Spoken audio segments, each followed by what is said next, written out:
All units stand 3. It now appears as though shots are being fired. All officers use caution. It has been confirmed. Suspects are armed and are firing at police. 60 on the air. Northwest Signal 10. Building fire. Headquarters. Northwest Signal Fire Department. 1000 North Broadway. Towards North Park Drive in North Albany. Multiple explosions coming from 661. Unable to get any ambulance, any reach out except for 667. Automatically go to a third alarm. What if I told you that there were frequencies out there, a small group of frequencies that you can put in your scanner, and you would hear a lot of activity on them? You would be interested in putting those frequencies in your scanner and knowing what they were so you can listen to them, wouldn't you? Well, what would you hear on these frequencies? You would hear department stores. You could hear home centers. You might hear nurseries or garden centers, schools. I know for a fact you'll hear drive-thrus because I know Chick-fil-A uses one of these frequencies I'm about to give you all over the place. You might hear activity like price check on XYZ or clean up an L5. Maybe you'll get some loading dock updates as packages come in and out of shopping centers or establishments or something like that. I know you'll hear this on construction zones or special events and security and even small businesses because I know I've heard this just the other day when they were cutting down some trees and I do a road closure just down the block from my house. I know my irrigation company comes in and flushes out and works on my in-ground sprinklers. I've heard them on these frequencies. These frequencies are used all over the place. So welcome back to Scanner School. Let me do my introduction here now for you since I've now got the hook and hopefully some interest on you. This is session number 230. If you haven't guessed by now, we are talking about what we call business band frequencies. So we'll have some links for you at scannerschool.com/session 230. And my name is Phil Lichtenberger, and this podcast is here to teach you everything you know about the scanner radio hobby. So that's what we're going to do today. We're going to teach you something different, maybe something outside the box, something that you may not have thought about scanning. And we're going to tell you to do all this because lately I've seen a lot of pushback on the fact that everything is encrypted or everything is digital or everything this and everything that and all the fun's going away. No. We're going to show you how much fun you can have when you move away from police and fire and EMS and start looking at something different here. Now, before we go any further, I also want to remind you I need questions for our upcoming Ask Scanner School podcast episode. So I'll excuse you right now if you want to pick up the phone and dial. But if you want to wait till the end of the podcast episode, that's perfectly fine as well. 516-308-2885 is a number that you can call and leave me a voicemail right now. It's a voicemail number. It goes straight to voicemail. I mean, I don't pick up the phone, so you don't have to worry about speaking to me. You can just leave me your question and move on with the rest of the day.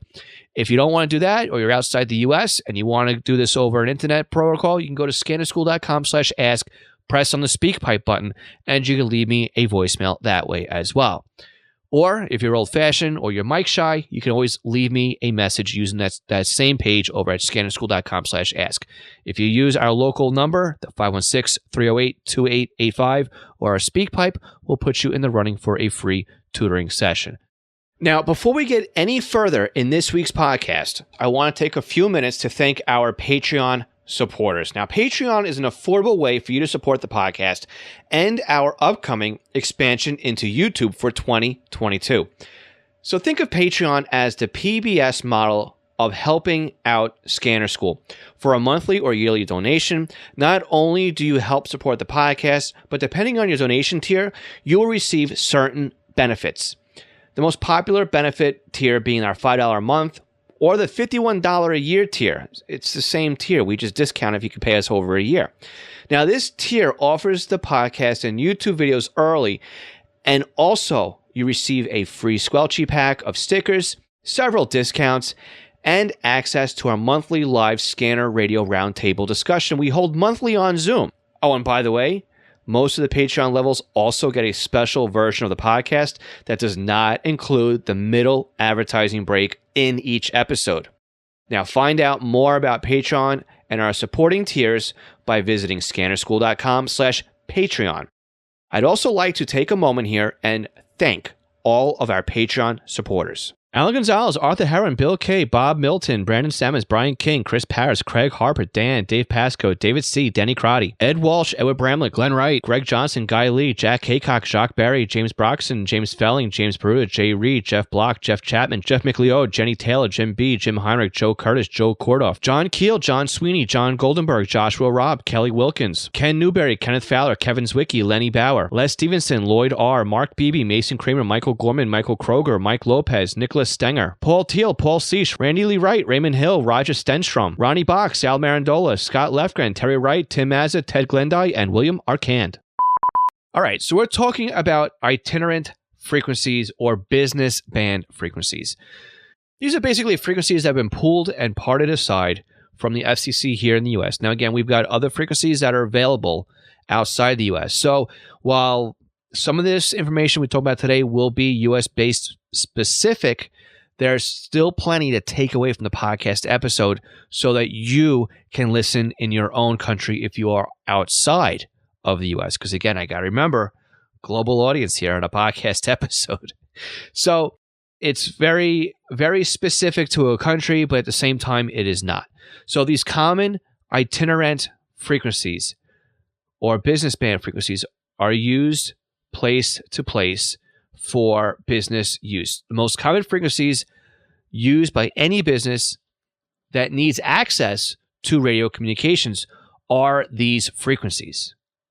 Most of these needed to be licensed, but there are also a handful that do not need to be licensed.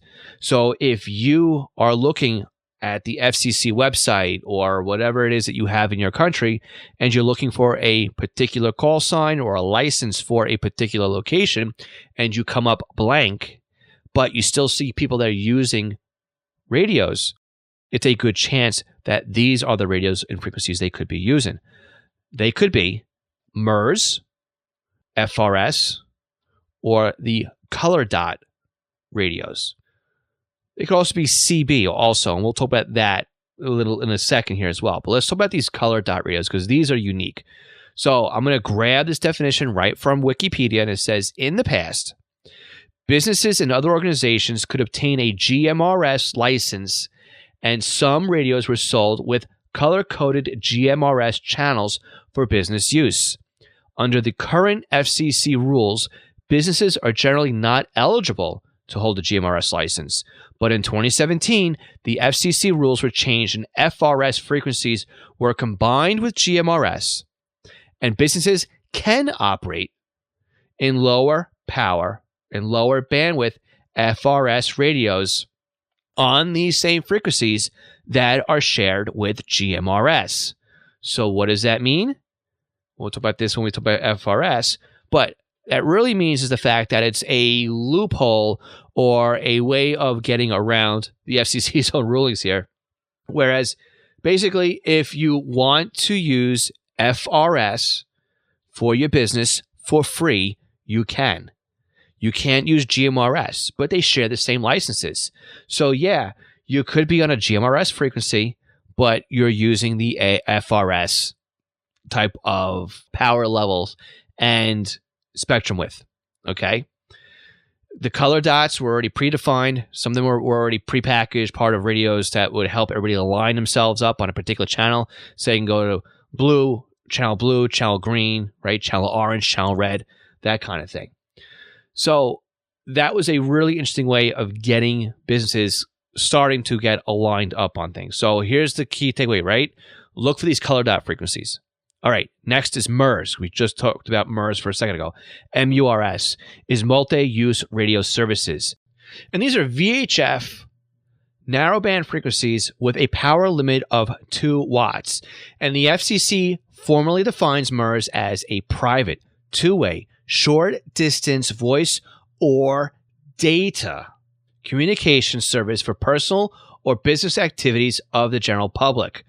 MRS stations may not be connected to the public telephone network, may not be used for store and forward operations, and radio repeaters are not permitted. Basically, what this means is that you can use it for voice, you can use it for data, and I know that there are plenty of driveway sensors and driveway alarms out there. that use MRS as a frequency because they can push out 2 watts, right? What it means by store and forward basically means like a simplex repeater where you would transmit, it would record you, and then when the voice carrier drops, it would retransmit that voice recording. They don't want you to set up a network of those because that will act like basically a poor man's repeater, I guess you could say. So it's got to be simplex, it's got to be point to point, it's got to be 2 watts, and it's VHF. It goes on further to say that any person is authorized to use MRS, given that it is not a foreign government or representative of a foreign government, uses a transmitter in accordance with 47 CFR 95, right, which is Part 95 of the FCC rulings, basically, operates only legal, type-accepted MRS equipment. See, there's the difference, too. In other words, don't take your Baofeng radio or your TYT or your Anytone and use it on MRS, right? You really need a radio that's type accepted by the FCC on MRS to legally use MRS. MRS contains 5 frequencies. You've got 1, 2, and 3. And then you've got the old blue dot and green dot making up channels 4 and 5. Again, remember we talked about the color dots? Well, they reuse those 2 dots on channels 4 and 5 here. Now, it is still possible, though, to find some repeaters on these MRS channels. Well, why is that? Well, that's because there are some licensed transmitters out there that predate MRS or MRS being created. So these transmitters and these licenses and these repeaters, they're not illegal. They're grandfathered in. So if you know of one in the area, don't be surprised, but also know that it's possible that even though it's on a MRS channel and it should be simplex, they might have been grandfathered in. What's also really cool about MRS is the fact that you can also use FM, narrow FM, and even AM modulation on these frequencies. Now, again, we talked about the limitations. Transmitter power is limited to 2 watts. The highest point of any MRS antenna must not be more than 60 feet or 18.3 meters above the ground, or 20 feet or 6.10 meters above the highest point of the structure to which it is mounted, whichever is higher. Transmitting on a MRS frequency is not allowed while aboard an aircraft in flight. And devices that use MRS must be specifically labeled and certified. These are pretty much the rules when using MRS. Will you find activity on these frequencies? Absolutely. You absolutely will find activity on these MRS channels. In fact, you can go ahead and buy MRS radios and use them instead of FRS radios or GMRS if those frequencies are too busy in your area. There's nothing stopping as long as you have a bubble pack radio set up or a radio type accepted for these frequencies. So I highly recommend putting these frequencies into your scanner as part of this business band list. What else? Well, FRS. The surprising thing about the FRS, the Family Radio Service, is that it was Radio Shack back in the day who proposed to the FCC and lobbied for a Family Radio Service set of frequencies. I mean, think about it. Radio Shack wants to sell more radios, and they want to create something that people would come into their stores to buy. But in all in all, it was one of these beneficial things, right? That Radio Shack kind of started for us, right? And we have because of them. FRS, again, Family Radio Service, was really primarily here for people to use. It was like UHF CB. Uses frequencies from 462 and then also 467 in that range up there. Completely unlicensed. But the trick here is that while primarily it was set up for use by personal use only, it kind of got grabbed up and part of a business use. And also, was it 2017? I know we talked about this last week, was that there was a realignment of the GMRS and FRS channels. And now, all of a sudden, all these FRS channels, I think it was 14 of them, now include GMRS frequencies. So what's really cool about these frequencies is the fact that not only now can they be used by families going out camping or just trying to find each other in amusement parks or anything else like that, But you could talk to people who have GMRS licenses. But now we're also finding out now, too, we can find businesses on these frequencies. So even though you might think, it's FRS Family Radio Services, include these frequencies with your business band scanning. Now, we've got a couple of other frequency blocks here you're going to want to monitor and you're going to want to listen to. And some of them would be pretty surprising, to be honest with you. I thought one of these wasn't going to show up on the list, but it actually does. So while we're at the halfway point here, and before we break for commercial, I just want to remind you to check out my TikTok channel, because I did post a video about business band frequencies a few weeks ago. And to date, it's got 35,000 views on that one video, which is why I'm making a podcast episode on it, because I'm surprised that so many people have actually commented and saw the video and liked the video. I'm thinking, this is a great topic for a podcast. So if you haven't followed us over there on TikTok, scannerschool.com/TikTok. All right, we're going to take a quick break here. As a reminder, anybody who's a $3 a month or higher Patreon supporter, you guys don't get this break. For everybody else, we'll see you in just one moment. Hey, did you realize it takes us almost $100 a week just to have this podcast episode professionally edited and sent over to you? This doesn't even include website and podcast hosting, administrative help, and other monthly subscriptions that are required to put the podcast out there. Now, you can help us offset these costs when you shop online. So if you're looking for a scanner radio or some software, looking to bid on items over on eBay, or if you're looking to purchase anything, and I mean anything, on Amazon, you can help support Scanner School in the process. And this doesn't come at any extra cost to you. So please check out scannerschool.com/support for the multiple different ways that we have out there that you can help support us when you shop online. Again, scannerschool.com/support. Are you looking to learn more about the scanner radio hobby? We currently have courses on how to get started and up and running with software-defined radios and how to turn your SDR into a fully functioning scanner radio. With free software, you can see more and do more with trunking than ever before. And with new courses scheduled for the upcoming months, our offerings will be expanding into both Uniden and Whistler hardware and software. Check out our courses at courses.scannerschool.com or by looking for the link in this podcast description. National Communications Magazine is your personal library of scanner, CB, GMRS, FRS, MURS, and two-way radio articles written by the best minds in the business over the past 3 decades. Your NatCom personal online access account allows you to download the newest issues of America's hobby radio magazine, as well as back issues too. Visit natcommag.com to download your free sample issue and sign up today. Did you know that a pager can make a great addition to your scanner radio collection? And even if I didn't own East Coast pagers, I still have one or maybe a couple of pagers as a part of my scanner radio setup. This is because a pager can be used to just monitor your local fire department or your regional departments, and if you set it up correctly to alert you when the tones are sent over the air, then the pager will remain silent until you need to know what is going on. This frees up your scanner to monitor everything else that's going on besides your local stuff, or can prevent you from missing the local stuff because your scanner is busy doing other things. Now, pagers aren't just limited to fire dispatches anymore. Unication has great solutions to monitor both analog and P25 paging systems, where many public safety and police departments are switching over to. Swissphone and Apollo make great analog solutions as well, and all three still sell POGSAG and Flex pagers, still in use by many departments for text alerting.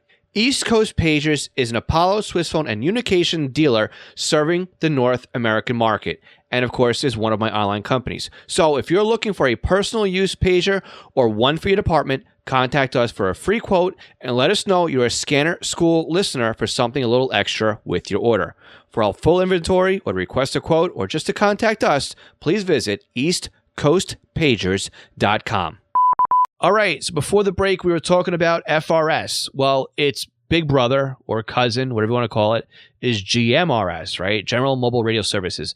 Now, again, we talked about GMRS last week.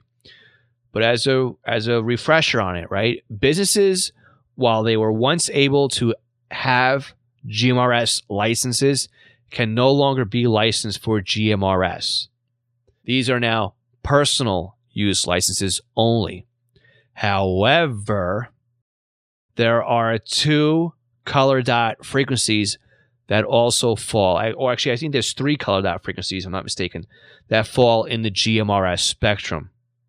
So you may find that those color dots are still in use. But again, since GMRS reuses the same channels and same frequencies as FRS, if you're going to be scanning businesses, I would scan the GMRS and FRS channels. Just be advised that you may have to start locking out frequencies because you might get tied up on a GMRS repeater, but that's to be expected. So highly recommend at least adding these in, but you're going to add these in anyway if you're going to add in the FRS channels. Now, this is the biggest shocker to me right here. The biggest shocker is the fact that CB falls under business band. We haven't done a podcast episode yet on CB or Citizens Band or Chicken Band, whatever it is you want to call it. But we should, and we will, because there's been a big change to CB here in the US. Actually, let's go back 1 second. On MRS, GMRS, and FRS, you can use PL and DPL, or CTCSS and DCS, to give yourself a private channel, basically, so you don't hear other users on the frequencies. With CB, with it being AM, you don't have that luxury.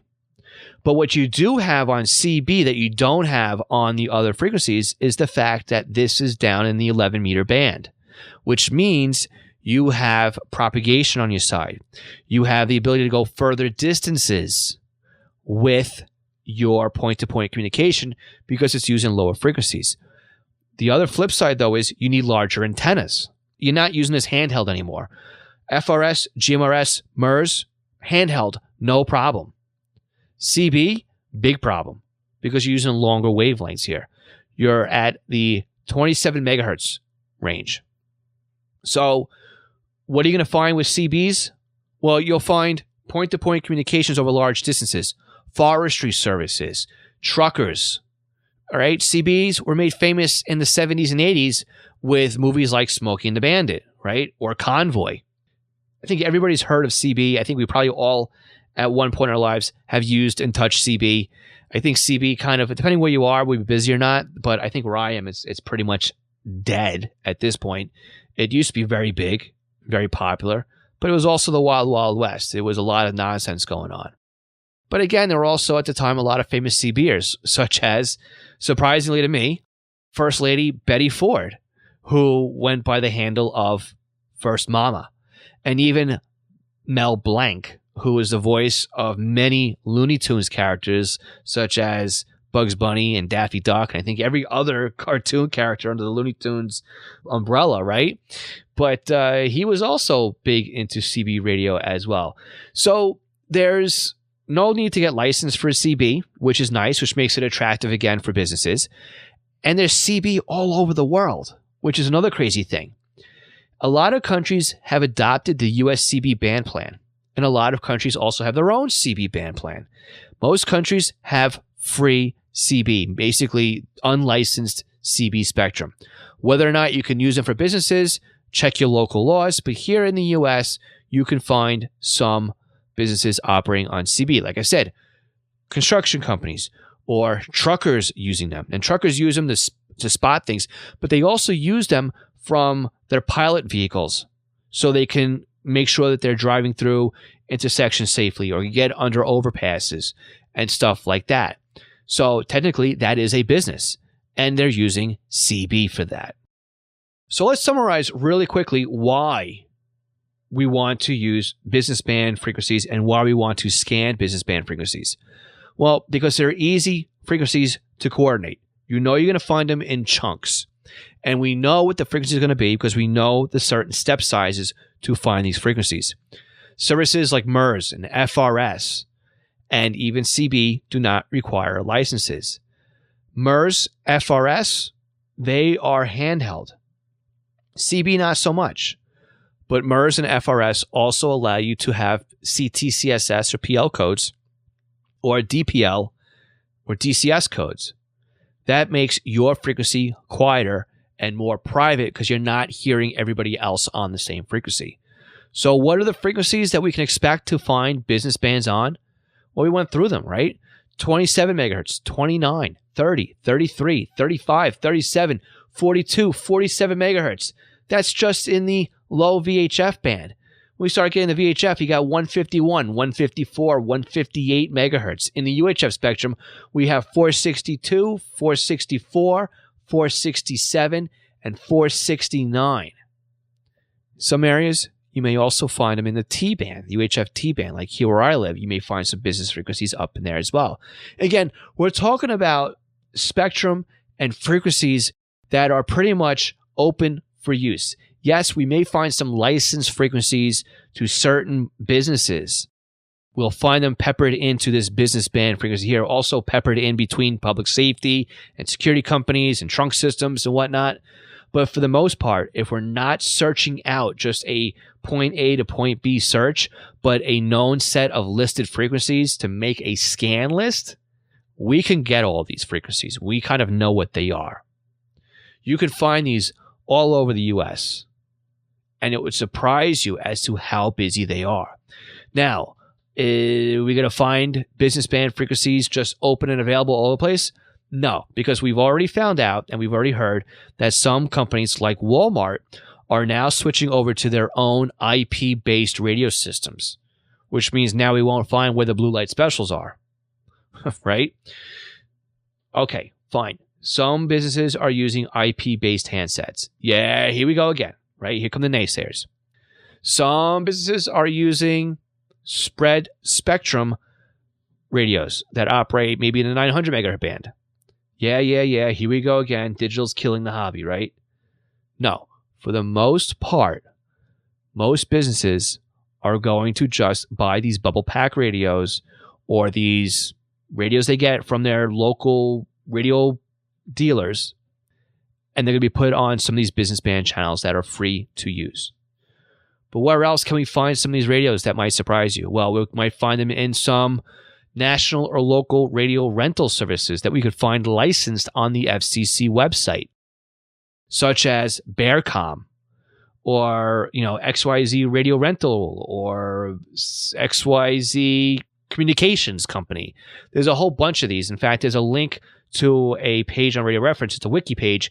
I'll link that in the show notes as well. That will take you to some of these rental companies, and you can look for the ones that serve your area. And you can click on the FRN, and you'll see the frequencies. Some of these rental companies cover multiple states. So just because the license says Kentucky, you may find out it's Kentucky, Tennessee, West Virginia, Maryland, right? Something like that. But you may also find some business band frequencies or some businesses are operating on a community trunk system like LTR or NXDN or DMR. Now, again, these are pretty easy to find because they'll be at the bottom of your county on the radio reference database. Many of the talk groups are already defined, but some of them aren't. And you'll find stuff like tow truck companies, oil companies, school buses, security, stuff like that, all on these commercial, we'll say commercial, right? But systems that you can lease a talk group on. And these would be, instead of having to cover a warehouse or cover a yard or a parking lot, you need larger frequencies or a larger footprint to talk to your fleet. And that's where these trunk systems come into play. For the most part, what we talked about today, we were talking about covering a facility, a building, right? A depot. But simply scanning these frequencies, or what we call them in the hobby as business band frequencies, you'll find plenty of results. All you got to do is program them in your scanner. I guarantee you'll start hearing results. Like I said the other day, I was hearing a tree trimming service that was operating 2 blocks from my home. And all I did was put my radio on scan in my basement. And I heard them talking. I've heard my irrigation company using it. You'll find it in use where you probably least expect to find it. We've said it before in the podcast. The secrets are in the searches. So yes, we are scanning a set of known frequencies, but we're searching out to see who is actually on them. So the challenge is, go find them. while you're waiting for your kids or while you're waiting for your significant other to do their shopping or while you're picking them up. I do this while I'm waiting for my daughter at school to get out of school during the day. I'll drop in the business band frequencies and listen to hear what I'm hearing. And I hear Ace Hardware. I hear, the roller skating rink. I hear a bunch of stuff on these business channels. I'm kind of trying to find the school that my daughter goes to, but in the meantime, I am finding all this other stuff out as well. And I want to know what it is you found. I want to know you took the challenge of finding something on business bands. And I want you to go to my Discord server and tell us and share with us what it is you are hearing on the business band frequencies. So go to scannerschool.com/Discord to join our community and be a part of the conversation. So as a reminder, again, I'm looking for more questions for our next coming Ask Scanner School. 516-308-2885 or scannerschool.com/ask. And if you know of somebody that benefited from today's podcast episode, please share this episode with them. Share the episode on Facebook, Twitter, email, whatever. Subscribe to the podcast so you don't miss next week's, and also subscribe to our email newsletter so you know of what else is going on here in the shack, because I didn't tip you guys off as to what was going on this past week here. Keeping some secrets from you. So, with that, let me know what it is you found on Business Band by going to our Discord server again. We'll catch you all again next week. Again, my name is Phil Lichtenberger, and this is Scanner School, where we teach you everything to know about the scanner radio hobby. 73.